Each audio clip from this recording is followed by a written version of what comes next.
جن کا رتبہ ہے سوا، ان کی سوا مشکل۔ تو ہم کسٹوڈین ہیں اس ڈیوائن میسج کے، گائیڈنس کے، رحمت للعالمین کی رحمت للعالمینی صلی اللہ علیہ وسلم، اس کے امین ہم ہیں۔ اس ڈائگنوسس درست ہے تو اب اس کا حل کیا ہے؟ پہلے تو یہ کہ اپنی ذمہ داری کو ہم پہچانیں۔ جس کا جتنا بڑا رتبہ ہے اس کی اتنی ہی بڑی ذمہ داری ہے، اور اگر وہ پہلو تو ہی کرے تو اتنی ہی سخت سزا کا مستوجب ہوتا ہے۔ آج جو علم کلام ہے وہ چاہیے جو سائنٹیفک ڈیٹا جو انسان نے کلیکٹ کیا ہے اس کے ساتھ صحیح ربط و تعلق قائم کرے قرآن مجید کا اور اس کی دی ہوئی تعلیمات کا۔ ہم تو خلافت راشدہ کے خاتمے کے بعد پھر الوہیت کے دامن میں آ گئے تھے، وہی بادشاہی، وہی عیش، وہی محل، بغداد کے محل اور بغداد کی راتیں۔ پھر اس کی بصیرت فراہم کرنی ہوگی۔ سود حرام ہے تو کیوں حرام ہے؟ اس کی قباحتیں کیا ہیں؟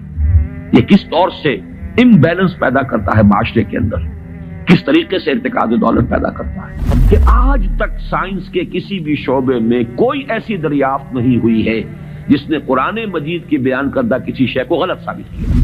مصلحت نیست کہ از پردہ بروں آید راز، لیکن یہ کہ یہ جان لیجئے کہ یہ جو کچھ بھی ہمارے ساتھ ہو رہا ہے اس میں ایک تو وہ ہمارا جرم، ہم نے اس علم کا دروازہ بند کیا، اپنے تصورات کو محدود کیا، دین کو مذہب بنایا، علم کو صرف علم دین تک محدود کیا، اس کو ہم نے گویا کہ سیکولر علم قرار دے کر اپنے دینی تصورات سے خارج کیا۔ یہ ہماری غلطی، اور اس سے بڑا جرم یہ کہ اس آسمانی ہدایت کے بھی ہم کسٹوڈین تھے پہنچانے کے لیے، اور ہم نے یہ کہ خود اس کو پیٹھ دکھائی، خود اس کو اپنا امام نہیں بنایا، خود اس کو اپنا رہنما نہیں بنایا، اور دوسروں تک پہنچانے کا تو کوئی سروکار ہی نہیں، سوال ہی نہیں۔ اس ڈائگنوسس درست ہے تو اب اس کا حل کیا ہے؟ پہلے تو یہ کہ اپنی ذمہ داری کو ہم پہچانیں۔ ظاہر بات ہے کہ ذمہ داری جس کا جتنا بڑا رتبہ ہے اس کی اتنی ہی بڑی ذمہ داری ہے، اور اگر وہ پہلو تو ہی کرے تو اتنی ہی سخت سزا کا مستوجب ہوتا ہے۔ کمتر درجے کی ذمہ داری ہے، کوتاہی بھی ہو گئی ہے تو کمتر درجے کی سزا کفایت کر جائے گی۔ رتبہ بڑا ہے، جن کے رتبے ہیں بڑے ان کی سوا مشکل ہے، جن کا رتبہ ہے سوا ان کی سوا مشکل ہے۔ تو ہم کسٹوڈین ہیں اس ڈیوائن میسج کے، گائیڈنس کے، رحمت للعالمین کی رحمت للعالمینی صلی اللہ علیہ وسلم، اس کے امین ہم ہیں۔ لہذا پہلا کام تو یہ ہے ہمارے سامنے کہ اس علم کے اندر، جس کے لیے میں اب ایک لفظ استعمال کر رہا ہوں، اسلامائزیشن آف نالج، علم کو دوبارہ مسلمان کرو۔ یہ علم جو ہے، بڑی پیاری بات اقبال نے کہی تھی، عشق کی تیغ جگردار اڑا لی کس نے، علم کے ہاتھ میں خالی ہے میان ہے ساقی۔ بڑی پیاری تشبیہ ہے یہ۔ عشق سے مراد یہاں وہ ایمان ہے، ایمان کی وہ تیغ جگردار اس میان میں سے نکال لی گئی ہے، خالی نیام رہ گیا ہے۔ یہ پورا سائنٹیفک نالج جو ہے اس خالی نیام کے مانند ہے جس میں سے تلوار عشق نکال دی گئی۔ یہی تلوار عشق اس میں دوبارہ داخل کر دی جائے، ایمان کو اس علم کے ساتھ اگر شامل کر دیا جائے تو در حقیقت سارے مسائل کا حل ہو جائے گا۔ تو پہلا کرنے کا کام یہ ہے کہ وہ فلسفہ، وہ حکمت، وہ علم جو انسان نے اپنی سورسز کے ذریعے سے حاصل کیا، اس کا صحیح ربط اور تعلق قائم کیا جائے اس علم سے جو وحی کے ذریعے سے انسان تک پہنچا۔ ان کے آپس میں ریکنسائل کرنا، ان کے فصل اور بود کو دور کرنا، اور اس میں قرآن کا دعویٰ ہے۔ اور جو تھوڑی سی بھی واقفیت رکھتے ہیں، واقعہ یہ ہے، مورس بکائی نے پوری کتاب لکھ دی کہ آج تک سائنس کے کسی بھی شعبے میں کوئی ایسی دریافت نہیں ہوئی ہے جس نے قرآن مجید کی بیان کردہ کسی شے کو غلط ثابت کیا ہو۔ یہ بہت بڑا معجزہ ہے۔ جیسے قرآن کے اعجاز کا اس وقت سب سے بڑا مظہر کیا تھا کہ تمہارے ہاں بڑے سے بڑے فصیح اور بلیغ اور بڑے بڑے خطیب اور شاعر موجود ہیں، اس قرآن جیسا کلام موضوع کر کے لے آؤ۔ اگر تمہارا خیال ہے کہ یہ اللہ کا کلام نہیں، محمد کا اپنا کمپوزڈ کلام ہے، تو لے آؤ، فاتو بسورۃ من مثلہ۔ اور کوئی جھوٹ موٹ کو بھی کوئی جرت نہیں کر سکا، اتنی ان کے اندر کم سے کم شرافت تھی، کوئی جھوٹ موٹ کو بھی سامنے نہیں آیا کہ کہتا کہ یہ ہے، میں کلیم کرتا ہوں کہ یہ قرآن جیسا ہے۔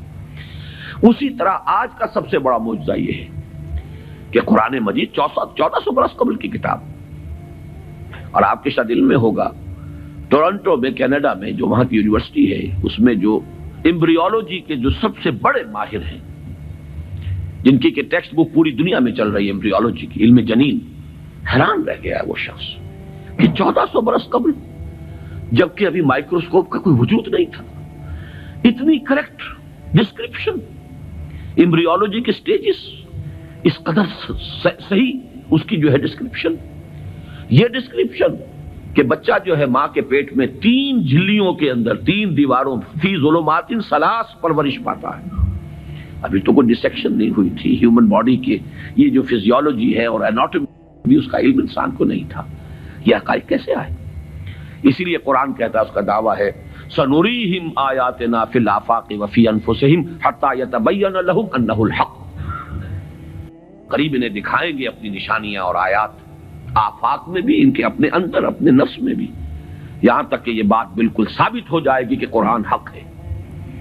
پہلے ہمیں اسے برنگ آؤٹ کرنا ہے، اس کو سامنے لانا ہے، پھر یہ کہ وہ حکمت اور فلسفہ اور ادھر سے ایمان، جس کو کبھی مولانا روم نے کہا تھا چند خانی حکمت یونانیہ حکمت ایمانی آرا ہم بخواں، کب تک یونانیوں کی حکمت پڑھتے رہو گے، اس کا فلسفہ پڑھتے رہو گے؟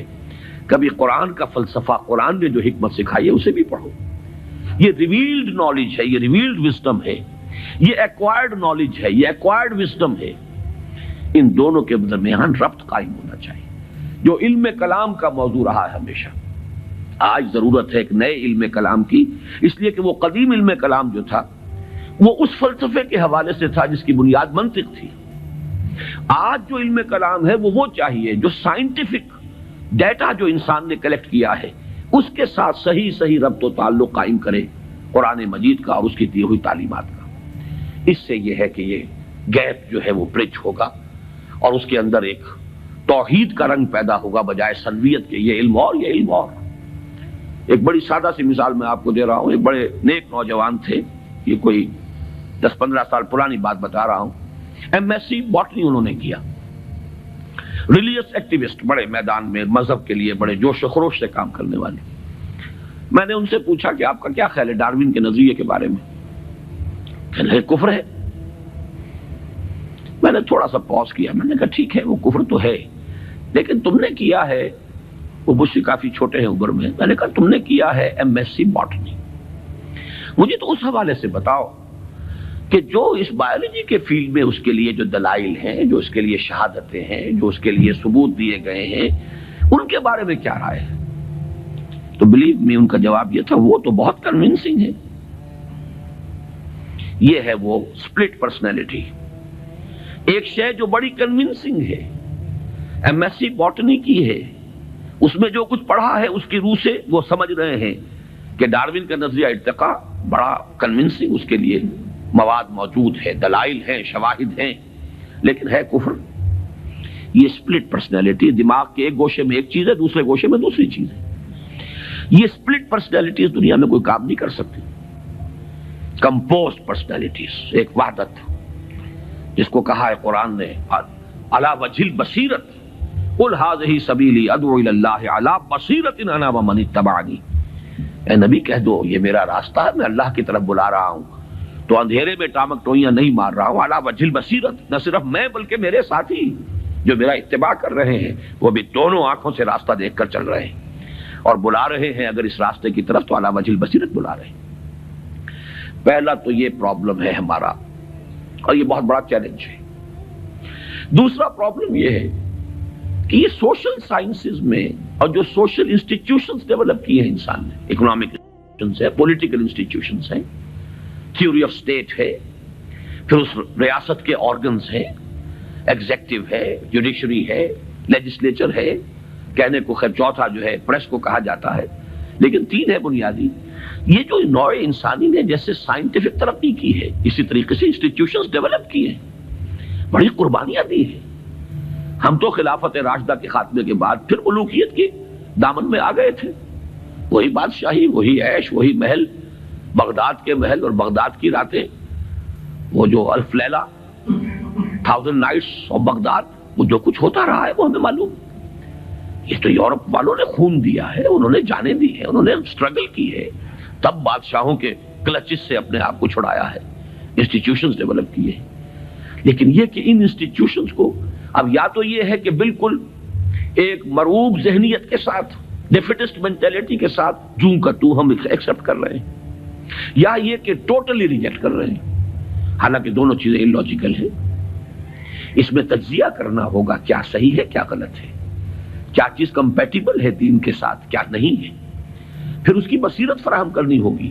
سود حرام ہے تو کیوں حرام ہے، اس کی قباحتیں کیا ہیں، یہ کس طور سے امبیلنس پیدا کرتا ہے معاشرے کے اندر، کس طریقے سے ارتکاز دولت پیدا کرتا ہے، اور اس سے پھر فساد پیدا ہوگا. آخر کمیونزم بھی یوں ہی تو نہیں آ گیا تھا. It was not a bolt from the blue. یہ ریئیکشن تھا کیپٹلزم کا. اور اگر کیپٹلزم اور ننگا کیپٹلزم جاری رہا تو پھر کسی اور ریئیکشن کو وہ جنم دے گا. اسی کی کوکھ سے کوئی اور اینٹی تھیسس وجود میں آ جائے گا. جیسے ابھی آپ نے وہ کے جی بی کے کوئی بڑے ڈبل ایجنٹ کا ابھی انٹرویو آپ نے پڑھا ہوگا، 1-2 دن پرانی بات ہی ہے. اس نے یہ کہا ہے کہ یہ ایک تجربہ تھا، ناکام ہو گیا، لیکن میں اس کے اوپر شرمندہ نہیں ہوں. یہ ایک بہت اچھا کام تھا جو ہو رہا تھا، اور یقیناً بہت خیر اس سے وجود میں آیا ہے.